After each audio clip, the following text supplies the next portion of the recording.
有些人很讨厌感冒不戴口罩，咳嗽也不戴口罩，然后呢就传染给别人。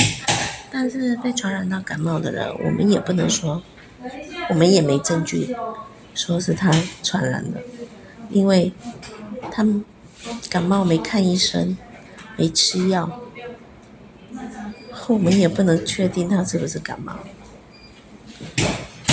你身边有这种人，就是很讨厌，就你受不了这种人，对不对？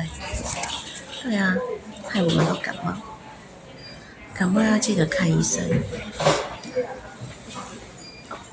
哎呦，这边好痛，这里好痛，我一直都没有去看。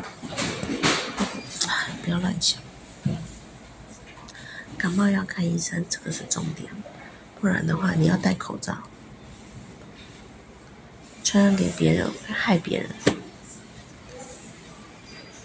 流鼻涕、咳嗽、喉咙痛、鼻涕倒流，唉，